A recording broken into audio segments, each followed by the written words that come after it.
You are Locked On Golden Gophers. No matter what we're going to do here, we're just going to keep rowing. Your daily podcast on the Minnesota Golden Gophers. However it turns out, we're just going to keep rowing. Part of the Locked On Podcast Network. Your team every day. We're just going to keep rowing, and keep rowing.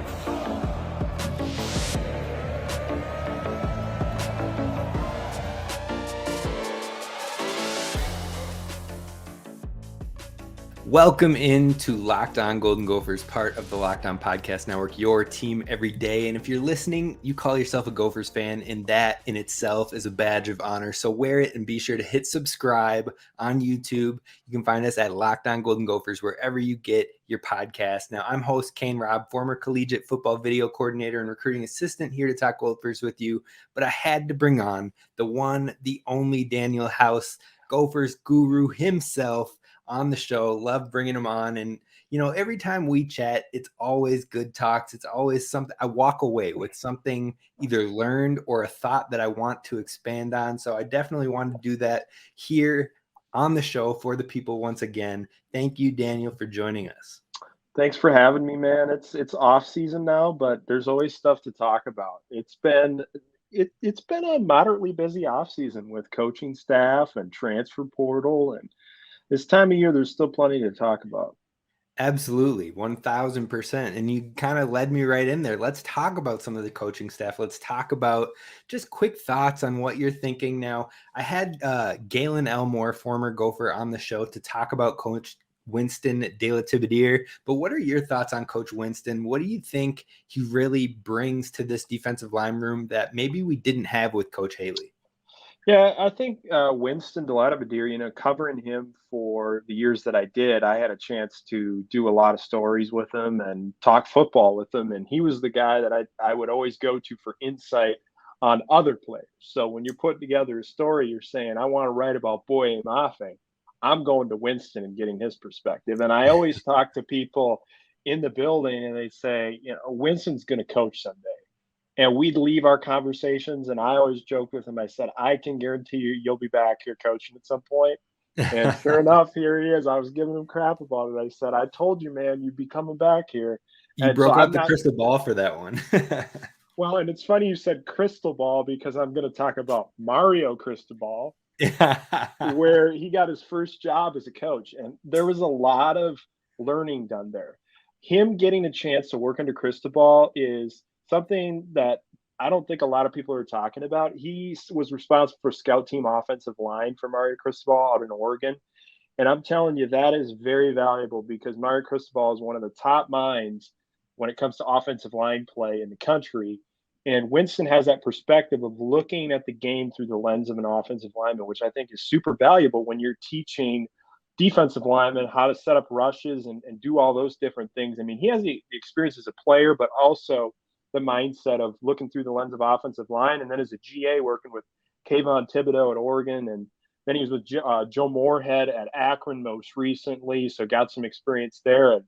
And, Joe Rossi and him developed a close relationship. And now he's back again. And in the landscape of NIL, Kane, I think that's also good to have a coach who's young, understands that landscape, can relate, use social media at a high level. Having a young staff member like that, I think is really useful. For sure. And I can tell you for a fact that he definitely brought the energy the second that he was announced. I know a couple players I had talked with were like, yo, I'm jacked. Like, I'm ready for this. I'm excited to see what he brings. He just had me ready to run through a wall. So I love to hear that. But let's move to another edition.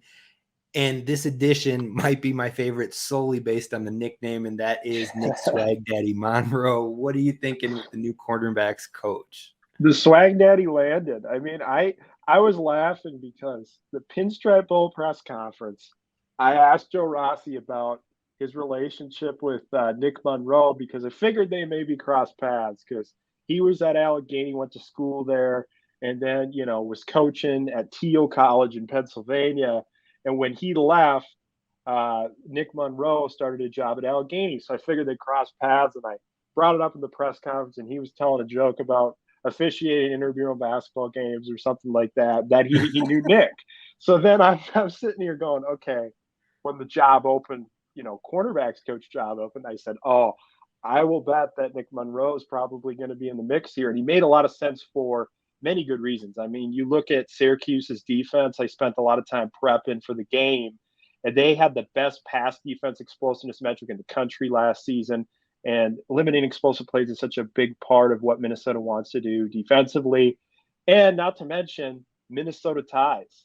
His dad was a GA under Jim Wacker. He spent a lot of time around the facility as a young kid and grew up watching the Gophers. So getting the chance to come back home, it worked out well. And player development-wise, you look at Andre Cisco, Fadu, Melifonwu, a couple of examples of NFL players that are in the league. And also, the other thing I would say is from a schematic perspective, working on that 3-3-5 defensive structure is something that fans should think about, because Nebraska, Tony White was at Syracuse, the defensive coordinator. He's now the defensive coordinator for Nebraska.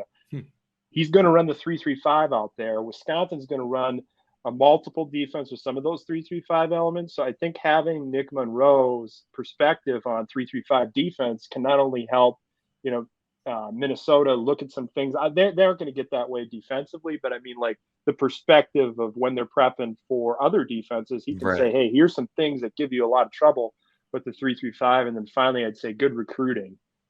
Major recruiting guy at Syracuse. I know a lot of people out there said it was devastating when he left because he's such a good recruiter on the East Coast in that Jersey area, then Miami, down in Florida and Ohio from his Bowling Green days. So raises the bar recruiting wise, gives you some different perspectives that could be valuable with some of your conference opponents. Yeah, I love to hear that. And I'm excited to see what the Swag Daddy brings to Minnesota. I don't think I can ever let that nickname go. So even if I'm the last one holding on, I'm holding on for dear life. But let's move to the running backs coach, Nick McKissic-Luke. What are you thinking here? What are you thinking with the running backs? You think that the approach of the Gophers, we'll talk about that a little later too, but the approach of the Gophers in this running back room changes at all, or what do you think he brings to the room? Well, he learned under a very, very good offensive mind and running backs coach specifically, and Thomas Amick, who is with John Harbaugh's running backs coach for 5 seasons out in Baltimore, and a couple other subtle ties with this move. McKissic-Luke was at Youngstown State, and Jim Tressel was the president at Youngstown State. So I'm willing to bet that Tressel, probably being one of PJ's closest mentors, probably gave some feedback on that hire and said, we got kind of a rising star here in the business, definitely somebody that you want to latch onto. And then him being at Northern Illinois, where PJ's an alum, and you got to look at all these different connections and angles. It really makes a big difference in who these coaches hire. And, you look back at developmental track records, some of the efficiency splits for Northern Illinois and what they've been able to do with their running game and schematically some of the things that they've done. I think this move gives the Gophers another young coach who's rising up. That's an attractive spot, the running backs coach job. Just when you look at who's worked with PJ before, you got Mike Hart at Western Michigan. You got Kenny Burns elevating up to be a head coach at Kent State. Now you're looking at somebody coming in with high aspirations. He could potentially work his way up as well, and gets to inherit a team that has a very, very good foundation, just what they do with the run game and how it ties in to what they're going to do maybe with their offense this year, maybe taking a different approach now that they have some different personnel there. I love it. And then the last coach we got to touch on is the tight ends coach, Andrew Souter. This hire to me seems to bring a very similar style-wise to what the Gophers have been offensively when it comes to how Kent State attacked the ground in the MAC. But what are you seeing from Coach Souter?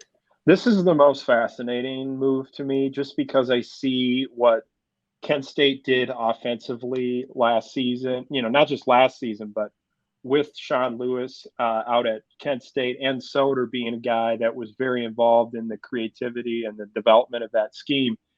That's a system where it's Big Ten toughness and physicality with modern up-tempo spread. They're blending the pace, but they're still built around running the football. They'll stretch you vertically, though, through the air. They'll have a really nice screen game, diverse schemes running the football. It was power and inside zone mix, and then having some wrinkles off of that. And I like when offenses tie the power read looks into their RPO and play action game, and you saw some of that. And Souter had that background from being out with Art Browse at Baylor, getting some of that experience with the spread and that stuff out there. So he's worked under him, and Sean Lewis at Kent State. And then the offensive line coach wise, I think that's one of the interesting things as well. Brian Callahan and him overlapped at Eastern Illinois, both when they were coaching Jimmy Garoppolo out there. Randy Clements was around him when he was at Baylor. Bill O'Boyle, who was just hired as Deion Sanders' offensive line coach, who I think is a very, very innovative mind, a great teacher of offensive line play. Got very, very good mentors from the offensive line coach side of it. But like I mentioned earlier, the screen game came. I put some stats out on the website about screens at Kent State versus screens at Minnesota, and how Kent State reps screens so hard, and they install it, and they have an on-air period where they're moving defenders all over, working on cut blocks that are within the rules, and doing a lot of different things to teach offensive linemen the art of screens. And everybody's going to release out on a screen, so you better get ready and learn how to do it. And they rep it a ton kind of as part of their conditioning. So I'm watching that element, possibly maybe with Souter bringing that in to open some things up in the offense. I've always said screen game's so good for yards after the catch, slowing the pass rush down. Then, now I've been studying pump fakes a lot, the value of pump fakes, and you can build that into there. So that's what I'm watching for is, does he bring some of this like modern up-tempo spread type of mindset with Big Ten toughness and physicality? Because Sean Lewis, Wisconsin alum, took a lot of those Big Ten principles, when he was building something that was more modern with Big Ten flair at Kent State. See, that's music to my ears right there. That's exactly what I want to hear. I feel like that's what we've been talking about here on the show, is maybe a different approach with the running backs, just because maybe if you take some of those carries, some of those attempts down, that doesn't mean they're not getting the look still. If you find ways to get them involved in the screen game, and these running backs that we have here, especially the new additions, they all can catch the ball, and they've proven that. So music to my ears. I'm sure we're going to be talking about that a lot over the next. And it's not even just a running back screens too, tight end screens, getting the receivers involved. And I think Brevin Spann-Ford within an offense like Kent State had, where they really moved their tight end all over, had a versatile tight end, allowed them to get into a lot of different formations. So I'm curious to see how Souter kind of combines with Harbaugh and Simon to form an offense that's really sort of collaborative.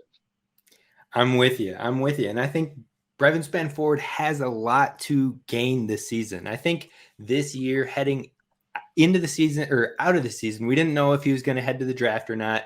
I think he would have gotten drafted maybe with a good combine, maybe with the Senior Bowl invite. He could have gotten himself to maybe a late third round, late day 2 pick. But overall, I think the way with him coming back, if he can put together another rock solid season, showing impressiveness in that running blocking game again, but finding more production in the air, especially in that red zone and in different concepts, like you said, I think he can easily put himself into the conversation as one of the 3 best tight ends in the class. And so it'll be something to really look forward to as we move forward this year with Brevin Spann-Ford. Now, we could go on and on. I know we could, but we're going to talk about some O-line here, because that's the meat and the potatoes of this thing we're going to talk about today. So I'm going to shift it a little bit, shifting gears towards the big boys, the O-line.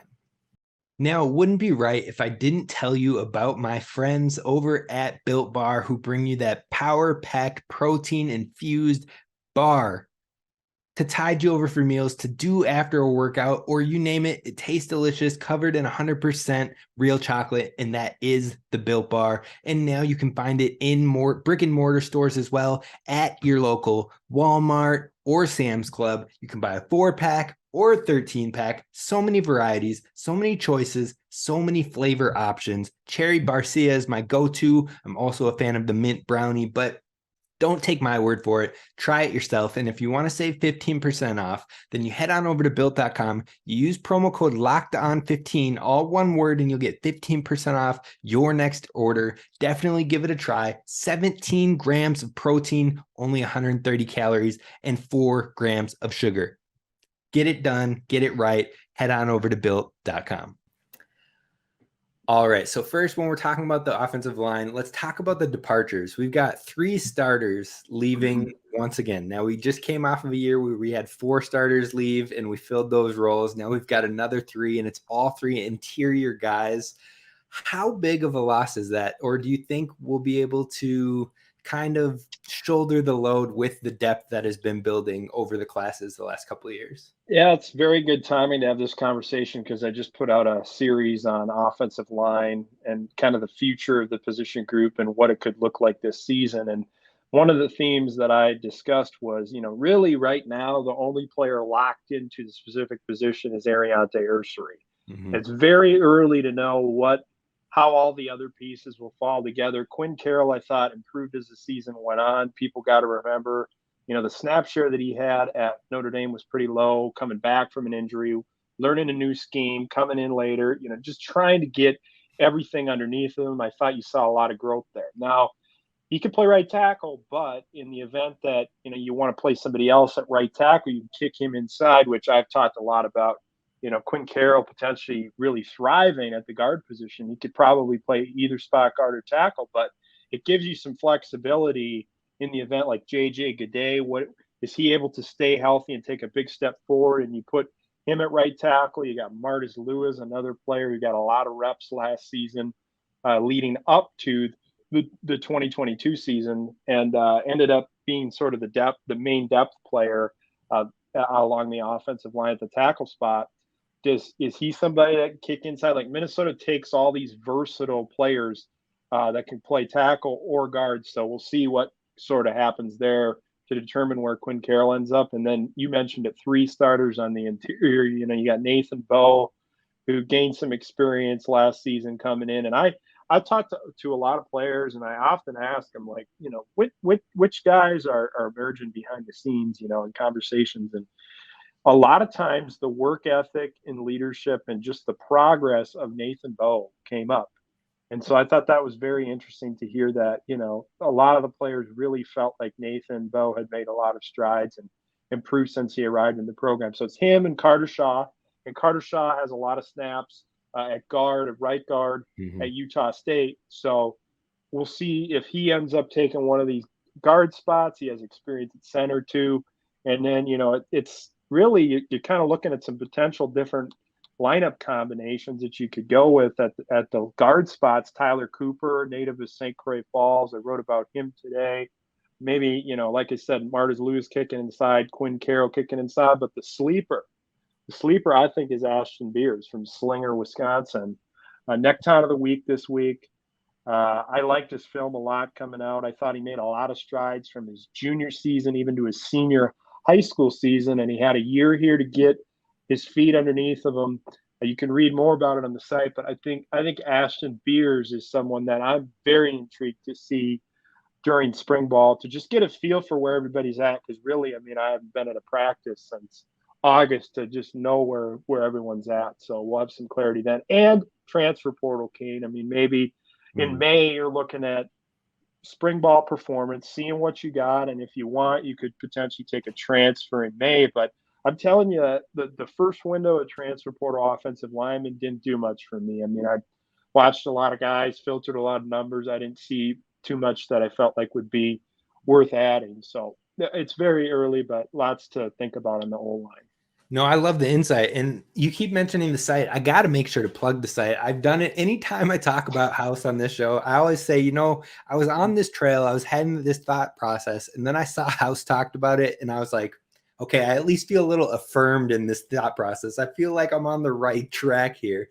And I was a similar mindset of you of Quinn Carroll had that versatility to play inside. And so I was like, maybe they'll kick him in and let my boy Martez Lewis get some shine out there at the right tackle. I liked what I saw from him when he got opportunities. But the site is Gophers Guru. You definitely got to check it out. And it's not super expensive. It's like $5 a month, right around there. So it's cheaper than a cup of coffee nowadays with the inflation and everything like that. You're talking one payment a month for some of the best content out there when it comes to Gophers analysis, thoughts, and even film breakdowns. He talks about film a lot. He talks about the different concepts that he sees. So definitely give that a look over at Gophers Guru. Now, I did want to bring something up. You mentioned Nathan Bowe. Nathan Bowe's really the only player I've seen take center snaps. Now, you just mentioned Carter Shaw. I didn't know that one. I do remember seeing very late in the fall last year, Cade McConnell getting some looks at the center very late in the fall camp. I think it was like the last maybe practice that was open, and he was someone that I thought he had nice size for a freshman especially, but I'm curious to see how he develops over this spring and next fall camp. But who are some people that could step into that center position besides Nathan Bowe, which is the name I feel like most people know? Yeah, Carter Shaw has 31 snaps of experience at center, mostly right guard. Like I said, he played over 1,400 snaps. Utah State playing right guard, so not a ton of experience at center, but I would say those two. You know, I've often wondered if Ashton Beers potentially could be someone who eventually becomes a center. I would say, though, it's between Nathan Bowe and Carter Shaw probably right now for the center spot. But like I said, you know, it's so early. You're going to try a lot of different combinations, see what works, what doesn't. And then, you know, you're determining as well, like I said, transfer portal in May, second window. Is there anyone that potentially gives you an upgrade? And you'll use the spring ball period to let these guys compete, see who emerges, and then start to refine and determine what that depth chart's going to look like as you progress into fall ball. All right, so now I've got just like a personal process question for you. Would you rather have maybe a dependable player that's on their last year of eligibility, like a Shaw, like a Bowe, like a Rushmeyer we saw this year, as your starter? Or if a young guy's coming up, he's impressing in camp, he's showing flashes, but maybe he's not quite all the way up to the speed yet, do you give him a shot and hope that you can maybe cement a long-term fixture in that offensive line? Or what is your thought process when it comes to something like that? Yeah, I kind of look at it like Connor Olson and John Michael Schmitz. Remember, John Michael and Connor sort of rotated snaps there one of those seasons, and John Michael got in. I think Connor maybe moved over to guard, or I can't exactly remember what happened, but they were rotating snaps and John Michael was flashing and got a lot of reps. So I would say, you know, you can always put younger players in as they improve and get better. And I mean, as a coaching staff, they'll have a feel for who's ready for that role. But I think right now you look at where they're at in the center position. I think it's sort of like a bridge year here to kind of, you know, use Bowe and Shaw and just kind of let them compete it out. But again, like I said, transfer portal, you just don't know what options could potentially be available. So it's wide open. Competition is definitely available for the taking. For sure. Just curious here, what are your thoughts on, we got a lot of guys coming in this true freshman class of 2023. I know you probably haven't had a lot of film to look at besides the huddle highlights, which is always, you can nitpick your huddle highlights, but we see the size in some of these guys, especially the two early enrollees in Greg Johnson and Reese Tripp. What have you seen from this 23 class? Yeah, Greg Olson, I got to watch him at a camp this summer, and I was writing about it today. It's just all the traits that you're looking for in a future Big Ten offensive lineman. You know, quick feet, excellent flexibility, good movement skills, high football IQ, mirroring pass rushers really well with quick feet all night long. I remember leaving the camp going, he has a chance to be one of those future type of blue chip players that you're looking for in the Big Ten. And, you know, able to potentially play guard or tackle depending on what Minnesota wants to do with their depth chart, what their future depth chart looks like. And that's something that Minnesota's clearly valued under PJ Fleck and the staff, is have an offensive lineman that can do a lot of different things for you, play multiple positions. I remember talking to Blaze Andrews last offseason about that. And he said he's working at every single position in practice during the offseason because Brian Callahan just wants to get players experience at different spots to see, A, if it works, and B, you know, give them the experience so when they go to the NFL and excel, hey, I have worked in practice at these positions. And it gives you flexibility on your depth chart as well, because you kind of get a feel for, you know, what the future can look like, some flexibility there.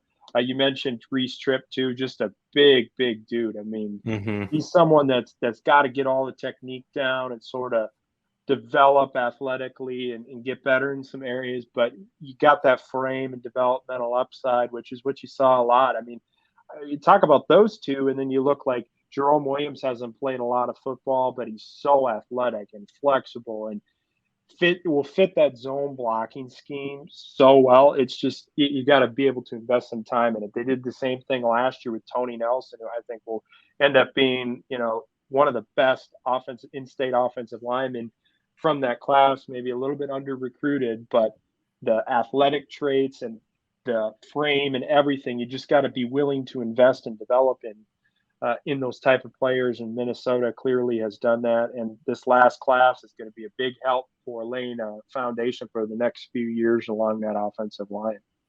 Yes, indeed. And I'm excited for it. I can't wait. I feel like if there's one position I trust the most on the entire Minnesota roster, that I don't care what the stars say. I don't care as long as they have the measurables and they're coming to Coach Callie, I think we're going to be all right there. So I'm definitely intrigued for the offensive line play. But if we're going to talk the big boys, we're going to talk the O-line, we can't at least not discuss John Michael Schmitz. Now, he showed out on Senior Day, or Senior Bowl, I should say, not Senior Day. And he might have played himself into the first round. Do you think that's a realistic possibility? I saw today a mock draft from Lance Zierlein, who posted that he had him as the pick 20. Now, I think I'm still hesitant that he could get that early into the first round, but what are your thoughts on John Michael Schmitz and how he did with the Senior Bowl and where he could see himself go? Well, watching the Senior Bowl, I watched the Shrine and the Senior Bowls, and looking at the Senior Bowl, I mean, there's nobody that was probably more consistent over the course of the Senior Bowl than John Michael Schmitz. And all the buzz from the NFL people coming out of there is just a rock-solid performance, interviewed very well and impressed in that area, which I'm not surprised about. If you're looking for someone who is scheme versatile, very physical, I have said a lot about the Vikings potentially being a fit just because of the way, their blocking scheme under Kevin O'Connell, it's more of that Kubiak outside zone, get out on a perimeter. Still has a little bit of that flair, but it's got a lot of mid-zone type of concept in it. So it's slightly different where you're going to want to try to dent and generate a little bit more movement with your center potentially. So John Michael checks that box of playing in a very similar blocking scheme and is just, I think, an absolutely safe pick. I remember watching John Michael in 19 and 20 going, man, this dude is going to be all over NFL radars. And I saw a lot of Alex Mack in him when I was sort of studying him and watching him. And now you look at the body type profile, the measurements, everything's sort of lining up there. And then now the athletic profile, we'll see how close it is. But I like Alex Mack, Ryan Kelly type of center, and teams are looking for those center pieces along the offensive line. It could be rock solid players. And so I don't know, is he going to get picked late first round, or is it going to be early second where somebody, like the Vikings could move back, get additional picks and select him? I do believe, though, that he definitely improved his draft stock significantly. And this is just the beginning of the process. Right. We'll see how he tests. Yeah, no, I'm excited for it. And I'm excited for John Michael Schmitz. I said to the listeners, I was like, look, I've never gotten an NFL jersey of an offensive lineman before, but that trend might need to die this year once he gets drafted, because I'm just ready for it. I'm excited for him. So that'll do it for our offensive line talk. I got one final topic I want to cover with you today, and that is what's coming up next, and that's the offense and maybe finding balance, what we're seeing or thinking with the new offensive coordinators. That's coming up next. Today's show is brought to you by our friends over at FanDuel. They are our new sports book betting partner for the Locked On Podcast Network. It's the midway point of the NBA season, and it's here and now, and it's the perfect time to download FanDuel, America's #1 sports book, because new customers get a no-sweat first bet up to $1,000. That's bonus bets back if your first bet doesn't win. Just download the FanDuel Sportsbook app. It's safe, it's secure, and it's super easy to use. And I'm betting on the Celtics. That's my squad. And that's not just some random bandwagon thing. I'm legitimately a Celtics fan, have been since I was 10 years old. They're my go-to, and I'm so happy that they are out there running the NBA right now, and hope it continues on to another finals run and hopefully a championship this time around.